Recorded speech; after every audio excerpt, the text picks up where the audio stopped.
बाबा गणेश द्वारा पार्वती देवी को प्रणाम। माँ सरस्वती अपने माता पिता को प्रणाम। माँ दुर्गा, माँ सरस्वती, माँ काली, माँ वैष्णव, माँ सीतारमणी, माँ सरस्वती, माँ लक्ष्मी को प्रणाम। माँ कालरात्रि को प्रणाम।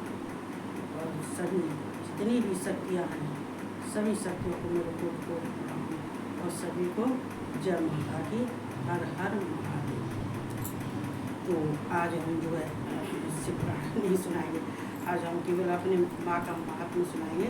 तो आज देखो ये माँ का ये अब वैसे तो यहाँ पर कहते हैं कि ये नौमी और अष्टमी एक हो गई है, तो सब कहते हैं कि जो कल की है अष्टमी और नौमी है। कोई कहते हैं कि आज की अष्टमी करेगा। अब तो वो हमें तो खैर इसका कोई फ़र्क नहीं पड़ता, हमें तो अपने जो है 8 जो नौमी पूजनी होती है, 9 आज्ञारी करनी होती है, हम तो कर देंगे जो। तो लेकिन कल की नौमी है तो आज तो हम काल रात्रि ही समझेंगे।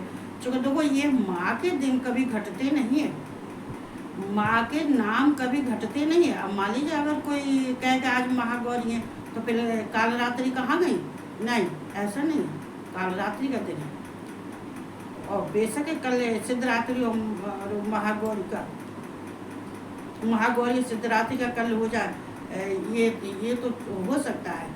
और फिर अपने अपने मन से अपने अपने विचार जिसके जैसे होते हैं वैसे रखो, लेकिन जो हमारे भाव हो हम तो यही रखेंगे कि आज हमारा काल रात्रि को मानते, कल हम सिद्धरात्रि नव दुर्गा और माँ गौरी को हम आवाहन करेंगे और उनकी पूजन करेंगे। आज काल रात्रि का पूजन किया है।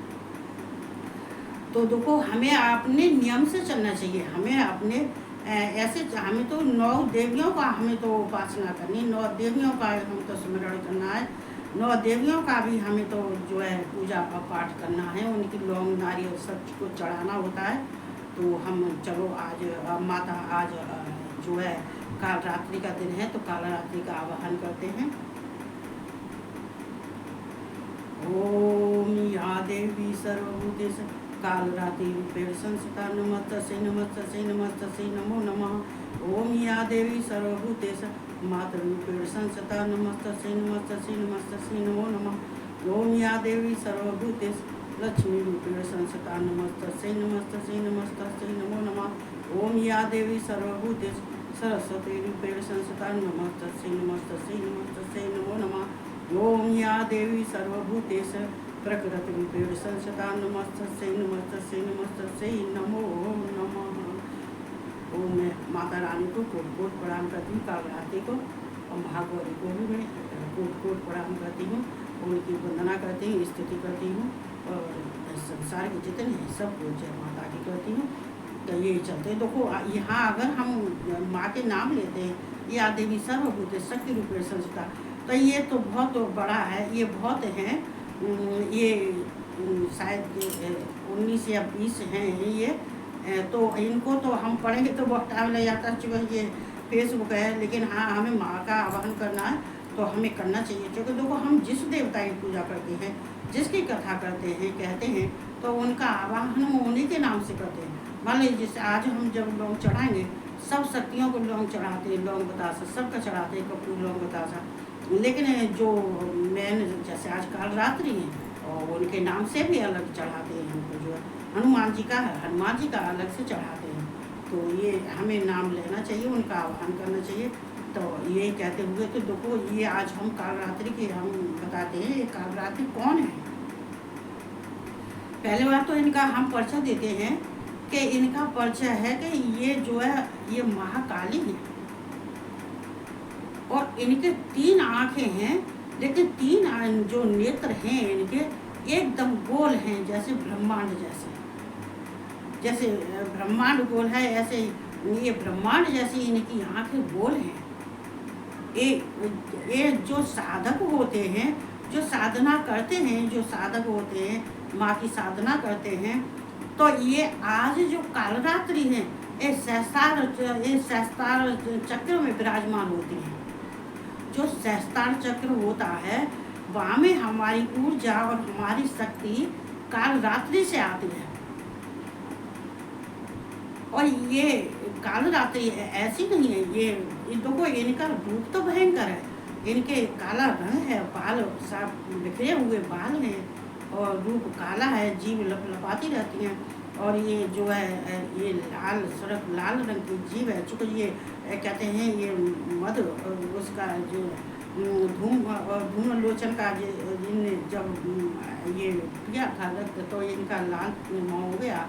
लेकिन इनके जो है गले में मुंड माला पड़ी रहती है, मुंडों की माला इनके गले में पड़ी रहती है।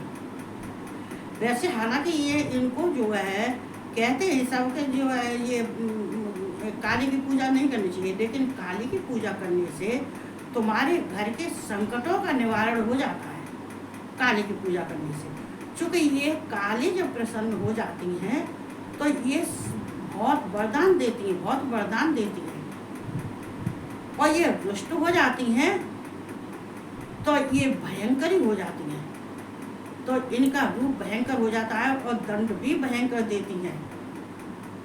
चूँकि देखो ये माँ जो शक्तियाँ हैं, ये शक्तियाँ कोई सी शक्ति हो, हम जिस शक्ति को हम ज़्यादा मानते हैं, कोई शक्ति करुणामयी होती है, वो सहन शक्ति कर लेती है, सहन होती है, वो करुणामयी होती है तो करुणा करती है, वो ज़्यादा दुष्ट नहीं होती है, क्रोध नहीं करती है। लेकिन कुछ देवियाँ ऐसी हैं, वो अभी मैं आगे बताऊंगी कि क्यों है ऐसी, क्या ये क्रुद्ध होने पर ये सब कुछ नाश कर देती है, विनष्ट कर देती है, तो विनाश कर देती हैं। तो देखो हमें सबको जो सब देवियों को बहुत अच्छे ढंग से पूजना चाहिए, उनका अच्छे ढंग से आवाहन करना चाहिए। हमें इस तरह से नहीं है कि हमने माँ के लौंग और कपूर बतासा चढ़ा दिया, नहीं, उनको उनका आवाहन करो, उनको बुलाओ और प्यार से उनको बुलाओ। उनको कहते हैं ये कल नवमी की पूजा है, कल हम नौ दुर्गा, तो हमें ऐसे नहीं है कि हम पूजा करने के बाद नहीं, सुबह सुबह पहले हम जैसे हमारी आँख खुलती है तुरंत अपने बैठ जाते हैं और 9 देवियों को और सबका हमें आह्वान करके उनसे कहते हैं आज हमारे घर तुम्हारा निमंत्रण है, आज हमारे घर तुम्हें भोग प्रसाद मिलेगा, अच्छे से खाना, प्यार से खाना, जैसा मिला, रूखा सूखा मिला, जैसा मिला वो उसको स्वीकार करना। और आज जितने हैं हमारे हनुमान जी हैं, लांगुरा हैं, हमारे देवियाँ हैं, हमारे देवता हैं, हमारे भगवान हैं, आज सबका खाना हमारे घर है, सबको अपना भोग प्रसाद ये भाव से हम देते, तो भाव से ही ले लेना। तो देखो सुबह को हम निमंत्रण देते हैं, तब ऐसा नहीं है कि सब माँ की पूजा। देखो हम जब हर एक कार्य, देखो कार्य तो सब होते हैं, काम तो सभी करते हैं, काम के लिए कोई वो बाधा नहीं है, लेकिन काम जब किया जाता है और फिर वो अच्छे ढंग से किया जाता है, उसको जो भाव से किया जाता है, और तो फिर ये नियम के अनुसार किया जाता है, तो उसमें कुछ और ही रहस्य है। तो हमें यहाँ माँ का जो है आह्वान करना चाहिए।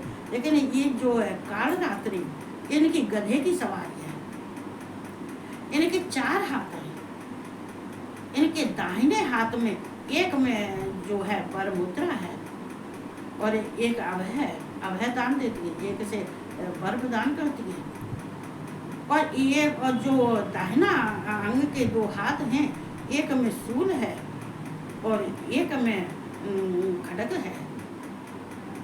तो ये माँ अपने देखो ये अस्त्र शस्त्र धारण करके रहती हैं, ये खाली हाथ नहीं रहती हैं।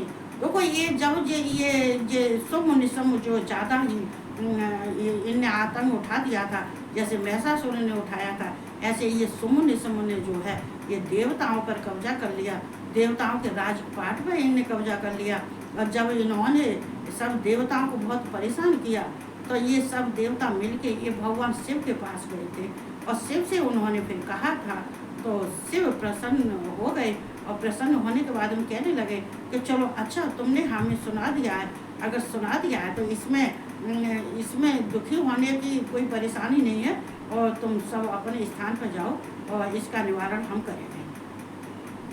तो देखो ये जो माता पार्वती हैं, ये जो माँ पार्वती जो अपने रूप से कभी किसी का अनर्थ नहीं करती हैं, ना ही किसी को कष्ट देती हैं, ना ही किसी को परेशान करती हैं और ना ही किसी का वध करती हैं। ये माँ पार्वती मैं अभी बता रही थी ना कि शक्तियाँ हैं। देखो माँ लक्ष्मी कभी कितने भी रुष्ट हो जाएंगे, हाँ ये जरूर है कि लक्ष्मी अपना किनारा कर जाती हैं। जिस घर में लक्ष्मी की पूजा नहीं होती है, निरादर होता है, उसमें दरिद्रता आ जाती है, लक्ष्मी चली जाती हैं। लेकिन किसी को कष्ट नहीं देती हैं, बस कष्ट इतना देती हैं कि तुम्हारे घर का जो धन धान है सब समेट के सब चली जाती हैं। तुम्हारे घर में मालूम पड़े खाने को भी नहीं रहा, वस्त्र भी नहीं रहे, मालूम पड़े तुम्हारी परेशानियाँ आ गई। तो ये अन्न धन की देवी है, ये कहा है ये अन्न धन की। ये माँ पार्वती अन्नपूर्णा है। पार्वती कौन है? अन्नपूर्णा है, ये सबको अन्न देती है। तो ये जहाँ माँ पार्वती ने जब शिव ने कहा था, माँ पार्वती से कहा था कि पार्वती क्या करना चाहिए, ये सुमुनि समय इसने बहुत आतंक उठा रखा है और इसके लिए क्या करना चाहिए। तब माँ ने कहा था कि मैं दुर्गा का रूप लूंगी। तब फिर माँ ने ये दुर्गा का रूप लिया था और दुर्गा का रूप लेने के बाद में फिर माँ ने ये सुमुनिसमों का वध किया था। लेकिन जो ये रक्त बीज था, ये रक्त बीज ये ऐसा असुर था कि इसको अगर जब ये रणभूमि में गया था, माँ का धावा बोलने गया था, तो माँ ने इसको जो है बहुत समझाया, नहीं माना। लेकिन ये जब अपने अस्त्र शस्त्र चलाने लगा माँ के ऊपर, तो माँ क्रुद्ध हो गई थी। क्रुद्ध होने के बाद में जब माँ ने इसके ऊपर त्रिशूल मारा था या खड़ग से इसको, तलवार से इसको मारा था, तो इसको मारने के बाद में इसके रक्त बीज के इसके रक्त जो निकलता था उससे असुर पैदा होने लगे। जितना ही रक्त निकलता उतने ही असुर पैदा होते, जितना रक्त निकलता उतने ही असुर पैदा होते। लेकिन इससे देवता घबरा गए थे, क्योंकि देखो भगवान शिव भी दूती बन गए, तभी तो कहते हैं शिव दूती। तो ये भगवान शिव खुद शिव पार्वती ने कहा था कि जाओ उसको समझा के आओ, माँ दुर्गा को, इस सुमुनिसमों को समझा के आओ कि अगर युद्ध नहीं करोगे तो तुम्हारा कल्याण होगा, और युद्ध करोगे तो तुम सब मारे जाओगे, और नहीं तो तुम अगर पाताल में चले जाओ। लेकिन ये सुमुनिसम नहीं माना था।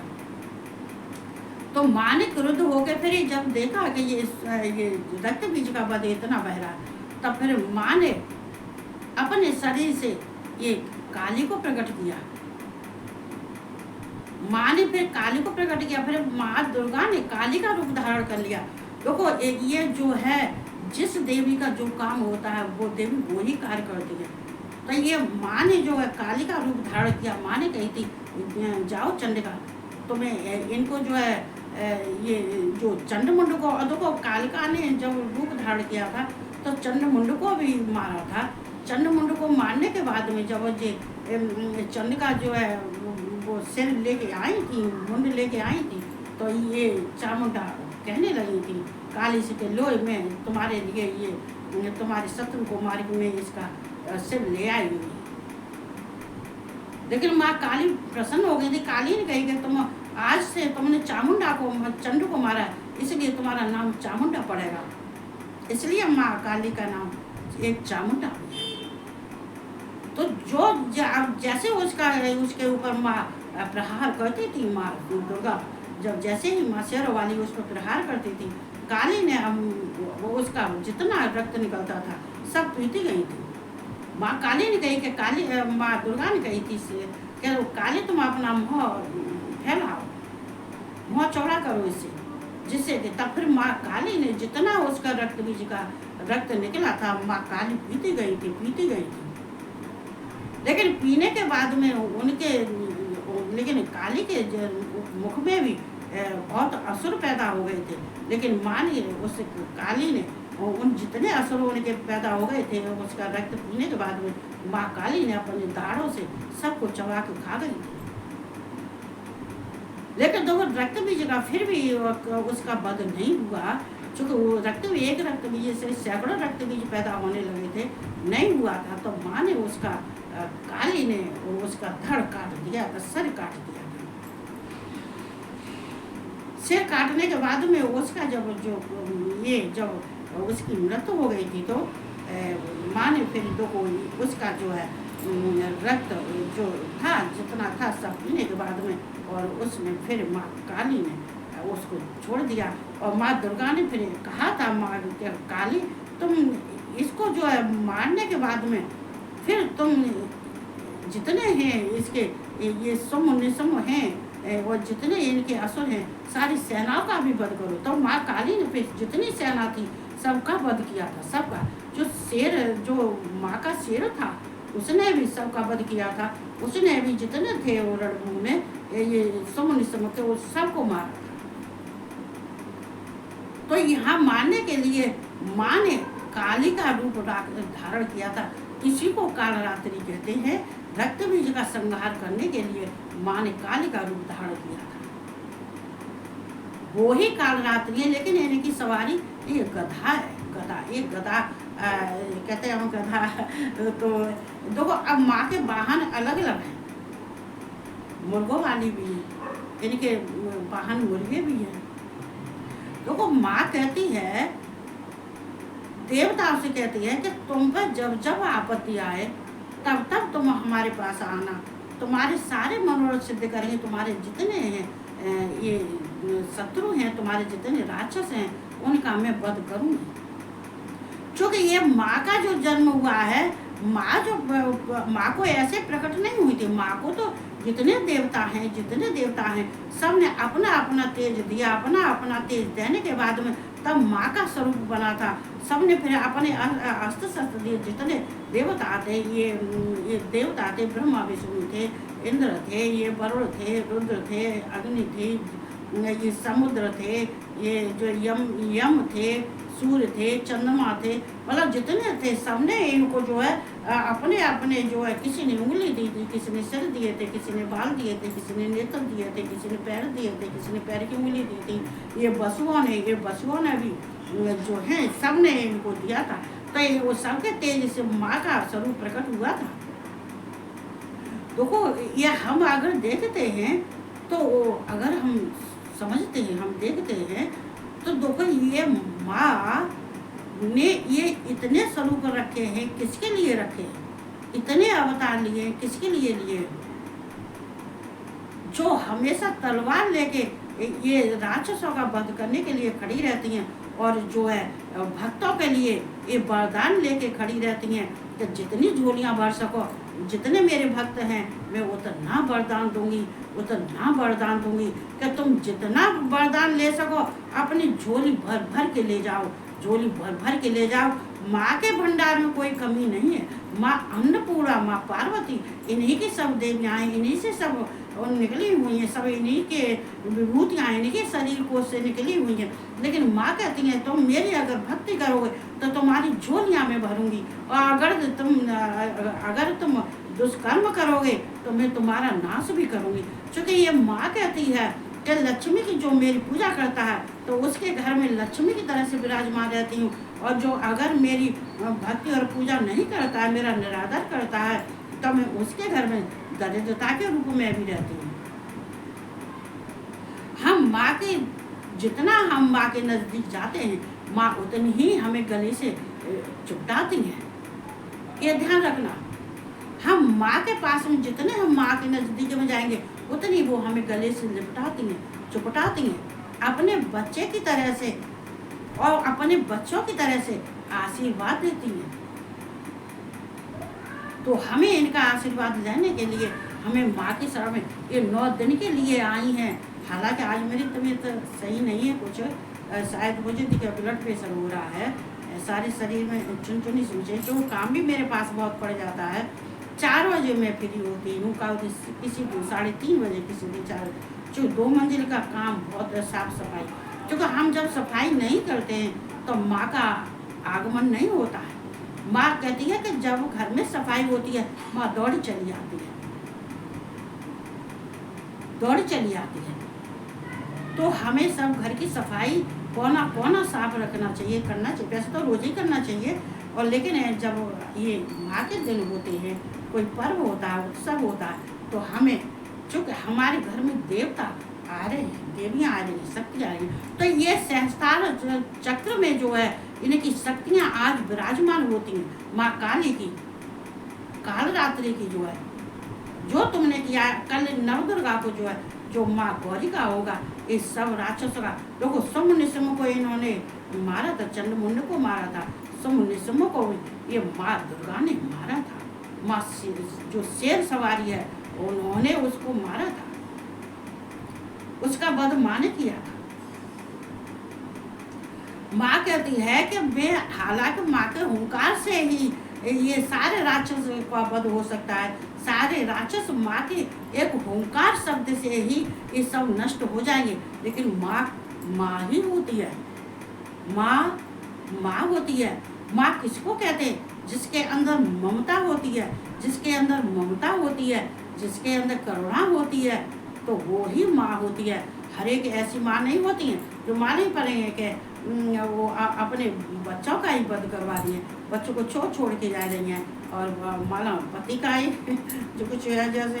तो ये ऐसे नहीं होता है। माँ का ये काम नहीं होता। माँ का मतलब ही ममता है।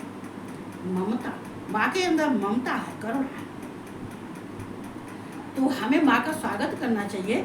और ये देखो, ये शिव क्या है?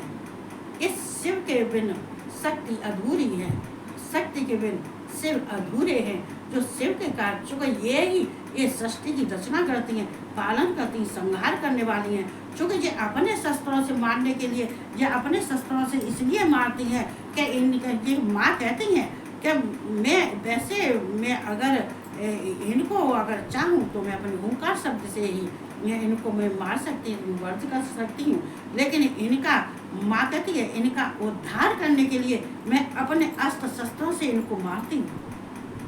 क्योंकि जो माँ के हाथों से जो मरता है, माँ के अस्त्र शस्त्रों से जो मरता है, जिसका वध होता है, तो वो सीधा ये स्वर्ग को जाता है, उसका उद्धार होता है, उसको मोक्ष मिलता है।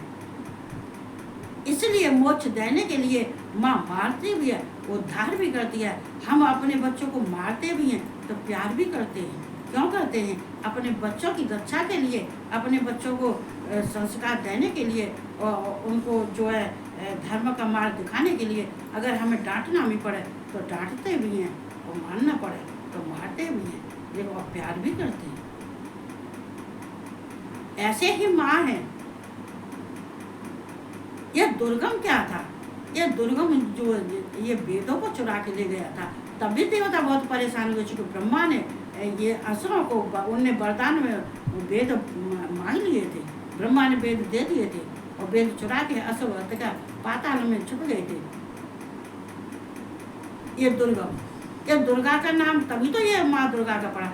माँ दुर्गा ने उन वेदों को लेके आई थी और ब्रह्मा को फटकारा, ब्रह्मा तुम जो वरदान देते हो वही वरदान देते रहो, जो तुम्हारे देने का नहीं है उस वरदान को क्यों देते हो? जो कि वेदों से, जो वेद ही जब चढ़ जाएंगे तो संसार में संस्कार कहाँ से आएंगे, और वेदों का उच्चारण कैसे होगा? ये सब ब्राह्मण वेदहीन हो जाएंगे, इनके पास हम वेद ही नहीं रहेंगे, इनके पास हमें ये ब्राह्मण, इनके जो कर्म कांड होता है वो भी सब बंद हो जाएगा। तो माँ लेके आई थी, और दुर्गम का उन्होंने वध किया था माँ ने, तब उनका माँ दुर्गा नाम पड़ा था। ये देखो, सब इस माँ के पास में सारे वेद है। कहते हैं कि जितने वेद हैं, शास्त्र हैं, अर्थशास्त्र हैं, सब माँ के पास हैं, सब माँ के पास में है। चूँकि ये माँ बहुत ज्ञानी है। अगर तुम बुद्धि मांगते हो, माँ से मांगो, वो तुम्हें बुद्धि भी देंगी। या देवी सर्वभूतेषु बुद्धि रूपेण संस्थिता नमस्तस्यै नमस्तस्यै नमस्तस्यै नमो नमः। वो बुद्धि भी देती हैं। या देवी सर्वभूतेषु विद्या रूपेण संस्थिता नमस्तस्यै नमस्तस्यै नमस्तस्यै नमो नमः। वो तुम्हें विद्या भी देती हैं, वो तुम्हें बुद्धि भी देती हैं, वो तुम्हें शक्ति भी देती हैं, तुम्हें वे क्षमा भी करती हैं, क्षमा का तुम्हें सामर्थ्य देती हैं, किसी को क्षमा करने का वो कल्याण भी करती हैं। वो शक्ति रूपा हैं, वो शक्ति देती हैं, वो नेतृत्व रूपा हैं। नमो देवये महादेवये शिवाय सतत नमः नमः प्रत्यय भद्राय प्रता नियता स्मरण। तो देखो, ये माँ क्या है? ये माँ सबको सब कुछ देती है, सब कुछ देने वाली माँ ने तो ये एक हम संसार का ही ये सृष्टि करता, पालन करता और संहार करता नहीं है। ये संसार को ही जन्म देने वाली नहीं है। ये त्रिदेवी है, ये तीनों देवों को जन्म देने वाली ये माँ है। तीनों को ये ब्रह्मा विष्णु महेश है, इन तीनों को जन्म देने वाली कौन है? ये माँ है। ये जगत जननी है, ये जगत माता है। ये तीनों लोगों की माता हैं। तो हमें ये 9 दिन में अपने माँ का अच्छे से ध्यान करना चाहिए, अच्छे से स्मरण करना चाहिए, उनका अच्छे से पाठ पूजा करनी चाहिए उनकी। देखो जितनी जितनी किसी में सामर्थ्य हो। अब मैं ये तो नहीं कह सकती मैं ये तो नहीं कह सकती कि तुम ये करो वो करो, जिसको जैसे यहाँ पर चलो लौंग बतासे तो कपूर तो दुनिया चढ़ाती है, ग्यारह तो करती है, वही पर माँ की वंदना कर लो, माँ की अर्चना वंदना अर्चना। माँ कहती है कि मेरी जहाँ स्तुति की जाती है, जहाँ मेरी वंदना की जाती है, वहाँ में नित्य और निरंतर रहती है। तो हमें ये 9 दुर्गा थे, तो मैं माँ की आज सुना दिया। आज शुक्रान नहीं सुनाऊंगी, चूँकि मेरे घर में बहुत इकट्ठे हो गए जो है सभी परिवार, तो जो क्या कहते हैं देखती तो जो है नहीं। लेकिन देखो हम तो बस यही कहते हैं अपनी सद्बुद्धि के, अगर किसी को सद्बुद्धि लानी है, संसार के झमेले में नहीं पड़ना है, तो तुम माँ शिव और शक्ति के रूप में शिव और शक्ति के सामने तुम अपने को समर्पण कर दो। तुम जहाँ समर्पण करोगे वहाँ, चूँकि भगवान शिव भी कहते हैं कि देखो यहाँ चाहे किसी की तपस्या जितनी शक्तियाँ हैं, उन्होंने शक्ति उनके पास कैसे है इतनी, क्योंकि अपनी शक्ति अपने तप से उन्होंने शरीर को तपाया है। क्या पार्वती ने तपस्या नहीं की? सती ने तपस्या नहीं की थी? ये सती तो ही दुर्गा है, सती तो ही काली है, सरस्वती और लक्ष्मी ये वो है, ये सती तो है, ये माँ पार्वती तो है, इन्हीं के तो रूप है। तो हमें सब चूँकि शिव भी कहते हैं कि सोना को बार बार तपाया जाता है। लोहे पे अगर तुम सोने का कलर कर दोगे तो वो सोना नहीं हो जाएगा। लोहे पर अगर तुम सोने का कलर कर दोगे तो वो सोना नहीं हो जाएगा, वो लोहा है, लोहा ही रहेगा। लेकिन सोने को भी एक बार के तपाने से नहीं निकलता है, सोने को भी बार बार तपना पड़ता है, बार बार तपना पड़ता है। जब बार बार तपता है तब निखरता है। तो इंसान भी जब तपता है, जब तप करता है, तपस्या करता है, माँ दुर्गा हो, माँ जग जननी हो, बोल शिव हो, जब हम तप करते हैं, तपस्या करते हैं, तो हम बाहर निखर के आते हैं। हमारे अंदर की जो है कहते हैं अंदर का हमारा भाव अच्छा है, अंदर की जब हम हमारे अंदर की शुद्ध और पवित्र हमारी आत्मा है, हमारा मन और हमारी अंतर आत्मा सुंदर है, श्रेष्ठ है।